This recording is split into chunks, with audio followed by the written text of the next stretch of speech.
My name is Mikell Carroll, and I own Carroll Crown Consulting, which is a full-service pageant consulting and coaching business. Okay, and then tell me a little bit about how you are helping your clients when they're looking to get into the pageant industry.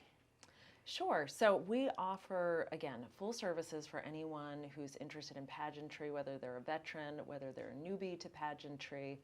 We help them, number one, I help them to build confidence because frankly, confidence is one of the major things that you need to win a pageant. When anyone asks me, what's the secret to winning a pageant? I always tell them confidence.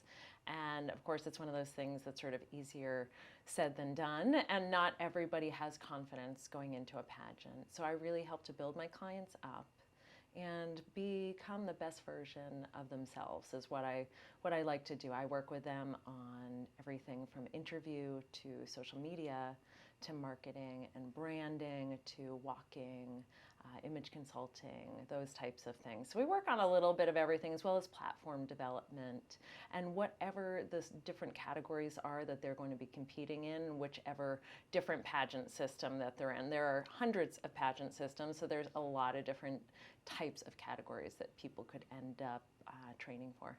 Awesome, that is amazing. You got a wide variety there. Yes. Now, you've been doing this for about 26 years, is that correct? I have 26 years of pageant experience, and my business will celebrate 3 years this coming fall. Congratulations. But I've been competing in pageants and involved in pageantry since I was about 20 years old. Oh, wow. So it's been quite a while that I've been involved as both a competitor, occasional judge, and coaching. Amazing. And now tell me a little bit about how you got into the pageant industry. I know you said since you were 20, how did that come to be? And then where has that led you to now today? Sure. So I first got involved when I was 20. I, at that time, was in college and getting ready to go to law school. I wanted to go to law school, but I was extremely painfully shy. So I knew I wanted to do something that would really help me get out of really that sort of shell that I was in where I was not comfortable being in front of people. In addition to that, I was also looking for scholarship money. Law school is expensive. I didn't come from a family that had a lot of money, so I needed to earn scholarships. So I had learned about the Miss America organization and decided that I would try to compete in a Miss America local. I found one nearby. I signed up to compete, and frankly, I did not think that it was for me in my first pageant. I was terrified. Again, I was really painfully shy and nearly ran off stage during the swimsuit competition. So I was absolutely mortified. So then I didn't compete for another year, but a year later I was still broke, still shy with not much confidence. So I decided to try again. And I entered a couple, again, Miss America local pageants. And I started to enjoy it because in the Miss America system, one of the things that differentiates that system from others is that they have a talent portion. And I was singing at the time, and I really started to enjoy singing in front of people. Wow. So after a couple of competitions, I won a local title, got to go compete at Miss Maine and made semifinalists there and sort of fell in love with pageantry. And it really helped to do exactly what I hoped that it would, which was win me some scholarship money. I won a couple $1,000s in scholarships, as well as really giving me more confidence and helping me to feel more comfortable in front of people. Amazing. I love that. My goodness. And tell me a little bit how you got your awards and what that felt like. I know you brought a little bit of them today. Sure. Yeah. So over the years in pageantry, now, number one, I didn't start out winning a lot. And that's what I think a lot of people think that, oh, you start out winning immediately. Sometimes it takes a while to begin winning those state and national and especially international titles. And so I didn't start winning really big titles until around 2016. This right here is my first state crown, which is I was Mrs. Maine International. At the time I was living in Maine while my husband was in Afghanistan, and that's where I'm originally from. Oh, wow. Yeah, very yeah. cool. So originally from there, a transplant to Arlington, Virginia. And then a couple of years later, after I had competed at this national and international pageant, it really helped me to level up and learn a lot in pageantry. And then from that, a couple years later, I represented Washington, D.C. in the World's Mrs. Tourism pageant, ended up winning my first international title, which was World's Mrs. Tourism 2018. And then after that, I wasn't sure if I was going to compete in pageants again. I thought, oh, I won an international title. I don't know if I need to continue competing. But then I had my second child. Fast forward, I'm 41. I had my second child. And I said, you know what? I really need a goal to reach. I want to get back in shape again after giving birth to my second child. I wasn't, frankly, feeling very great about myself. And I knew that pageantry would help me bring back that confidence and really give me a goal to reach for as well, as far as getting in shape and feeling good about myself again. So then I entered the International Ms. Pageant, and I was crowned International Ms. USA 2020. I think I have my sash under here. So that was really exciting. So that was my first national title, which was really exciting. And so I was Ms. USA in the International Ms. system for 2 years because I was crowned in 2019, so I was a COVID queen. And then gave up my title in 2021, crowned a new successor. And then after that, again, I thought I would retire from pageantry, as my husband keeps hoping that I will. But I was turning 45 in 2022, and I said, you know what, again, I want to get in fantastic shape. So I maybe want to do one more pageant. Look at you, just like, just one more. Just one more. And so I decided to sign up for the Ms. USA Universe pageant. I represented, again, the District of Columbia, and I came to Miami and competed, and lo and behold, I won my Ms. USA Universe crown, and this is my sash from that pageant. Wow. I love that one. That one's beautiful. Yeah, it is. So that was my Ms. USA Universe crown, and again, I had another national title, and it was a little bit after my International Ms. USA title that I decided I wanted to open a coaching business. Right after I think I had given up my title, about a month later, I said, you know what, I've been at this for 20 plus years. I feel like I have a lot of knowledge and experience to pass on. So I decided to open my business. And since then, things have just been growing and expanding. And I'm really proud of how much things have really progressed. I've had a number of national and even international title holders. And this past year, I was actually named by Pageant Planet, which is, for people who don't know anything about pageants, Pageant Planet is one of sort of the #1 online resources for pageants across the globe. And I was named one of the top 20 coaches of the year for 2023, which was very exciting going, because I just had my second year in business. So it was really wonderful. And I'm really thankful to all my clients who helped get me to that sort of recognition. Absolutely. Congratulations to that. Thank That's you. amazing. I love that you like push yourself every time. You're like, okay, I think I can go back. Like, it shows that like if you put your mind to it, you really can. You just got to get back into it, get that confidence, and maybe good things, great things will happen, right? Exactly. Yeah. Thank you so much. And that's something that I'm good at. I'm a pretty tenacious person, so when I set my mind to something, it's hard to really take me off course. Yeah. And now tell me a little bit about your accident that you had with your hip, or were you diagnosed with something that led to that? Yeah, so I had actually just been having hip pain for a few months last year. At the time, I was living in Serbia. My husband's a foreign service officer, so we live all over the world. We were living in Serbia. I had some hip pain. We were about to move back to the U.S., and I said, I think I'm going to get an MRI. It's pretty cheap here. I'll just go in. I bet they're going to tell me I have arthritis. So I went in, got an MRI on my hips, and lo and behold, the doctor told me, Mikell, you have a rare condition called avascular necrosis. And I was like, well, what is that? I have no idea what this is. And he said, well, your hip bones, both of them are dying, and they'll soon collapse, and you won't be able to walk. And I just sat there sort of like, what? Are you sure? I was hoping it was some sort of language barrier, being that I was in a Serbian hospital. I'm like, maybe this is a language barrier, and he's not quite understanding what he's telling me. So then called my husband, went home, was in shock initially. Then I got home and just, broke down. I have 2 young children, my son Danny, who was 8 at the time, my daughter Franny, who was 4 at the time, and I just pictured my life, my business, everything just going away because I wasn't sure what I was going to do. But like I said, I'm pretty tenacious. So within a few days, I started researching the condition and found that there was an incredible doctor and engineer at Yale Medical who had created a groundbreaking surgery that could possibly save my hips.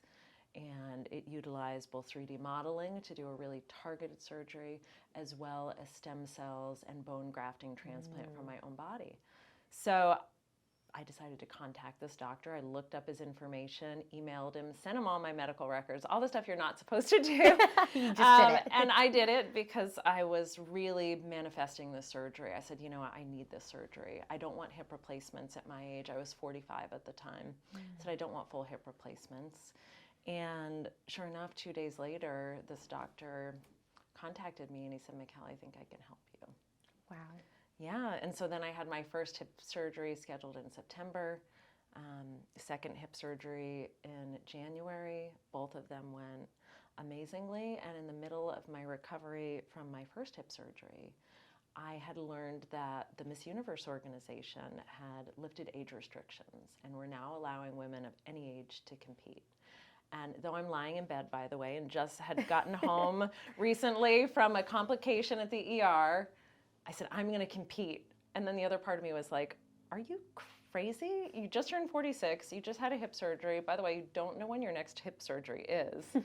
And you're going to compete in a pageant. Okay, you are crazy. But I said to myself, you know what? I think I can do this. And if I can walk, I'm going to compete. So sure enough, I had my second surgery in January. Recovery was amazing on that hip because that hip was in a newer stage of this disease. And within a month, I was modeling in New York Fashion Week and was walking fine. And I said, I'm definitely competing. And then I found out that there were some new owners of the Miss Virginia USA pageant, and they announced the date, and I signed up as soon as I could. Wow. Tenacious indeed. This girl said, like, I'm in bed recovering, but this is my goal. I love that. How has that changed your perspective for being Miss Pageant and still competing with all these competitions, knowing that you had all these surgeries? Like, did that make you more like, oh, I want to be so grateful for this moment and like never take it for granted? Or did it make you see it in a different perspective, in a different light? It definitely gave me a new perspective on things. You know, I've faced a lot of trials and challenges in my life, but I think this one is definitely the biggest, and I've never had a significant health challenge. So going through something like that really did give me perspective, and I thought, you know what, I really need to move forward and do everything that I can in life and take advantage of every opportunity. And I also wanted to show my children, who had seen me literally at the worst of the worst that I've ever been in my life. I was very depressed that first week, in my room literally crying every day for almost a week, and my kids saw that. I tried to keep it from them, but it's hard. Yeah. And they saw that, and then all of a sudden they started to see me happy, excited, with this fire inside of me again, and then started to see me healthy, going from using a walker to then working out 7 days a week, going to a physical therapist twice a week, going to see a personal trainer weekly. And they saw this change in me, and I really wanted to use that to show them that no matter what happens in your life, because we're all going to have challenges, that you go forth and you never give up on your dreams. And this was a dream I'd had since I was a teenager. I may have left that out. When I was a teenager, I started, seeing Miss USA and Miss America, and I thought to myself, I want to be on the Miss USA stage someday. And I did compete when I was younger for 4 years, and I lived in Maine. And never won, and then I aged out at age 26 at the time was the age that you So aged young. out. I know, right? So I thought it had passed me by, and so when this opportunity came up again, I said, I don't know if this opportunity is going to last forever. So I'm going to compete and see what happens and show the world what a 46-year-old mom with 2 hip surgeries can do on stage. Love that. It's so empowering. Your story is Thank you. crazy. My gosh. Thank so you. I'm proud of you. Hearing this story is just like, that's not an easy thing, and you still are doing it. And You look amazing. You're here today and you're just killing it. So Thank you so much. I really appreciate that. Absolutely. And that's what I want to do. I want to inspire people, and that's one of the reasons that I'm competing. I want people to see that no matter where they are in life, no matter their age, disability, whatever status they have, that, you know, the best isn't behind them, the best is yet to come. Yeah. And I truly believe in that. Yeah.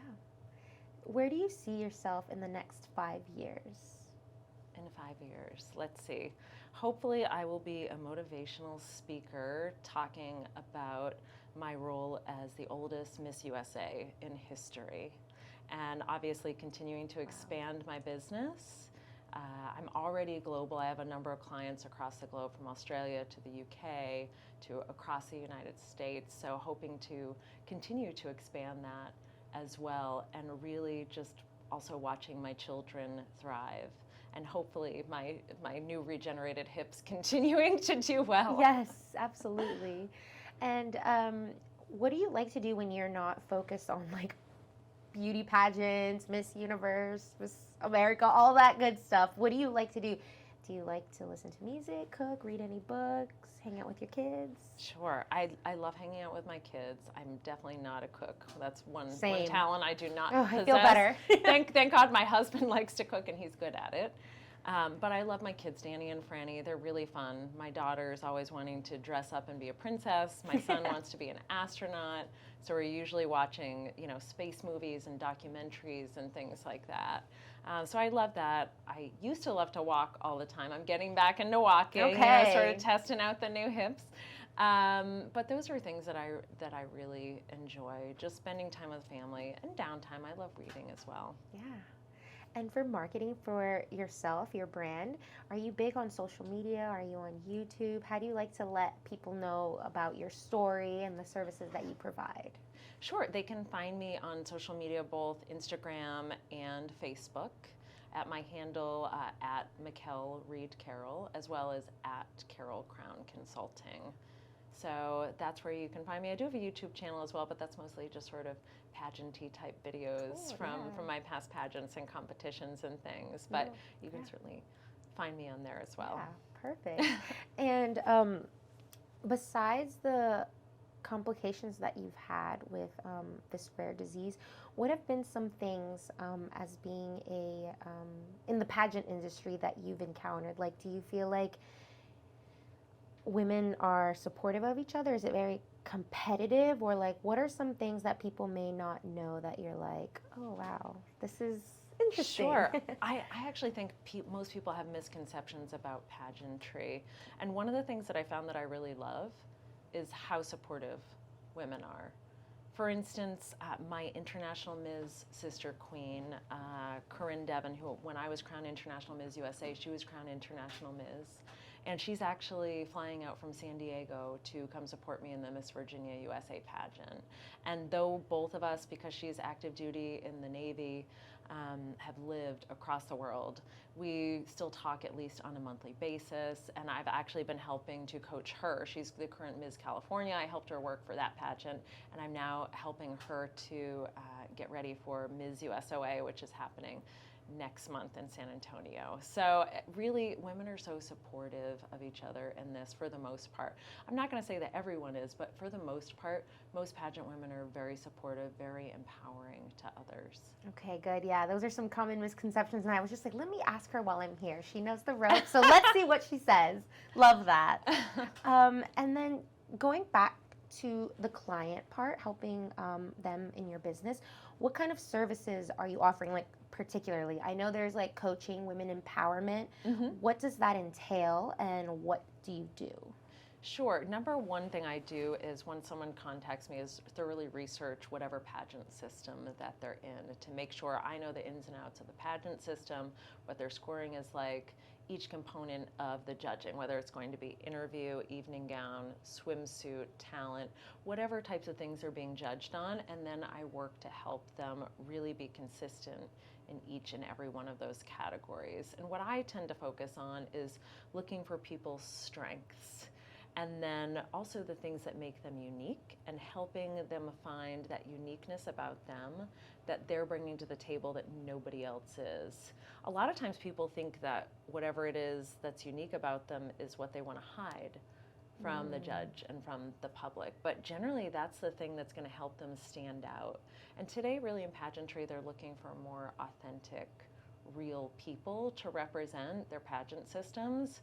So I'm also helping people to really be their best, most authentic selves and find that sort of authenticity within themselves. In addition, really training them on their interview and using my skills as an attorney to help them lead their interview, as well as to lead through their paperwork and whatever information it is that the judges are seeing about them, and being very strategic in that. So that's where my background as an attorney comes in. Wow. And really being very strategic in helping my clients. Okay, so was that your previous job, being an attorney? Yes. So my husband is a Foreign Service officer, and so we're moving all over the world, which means generally I'm not able to practice being an attorney.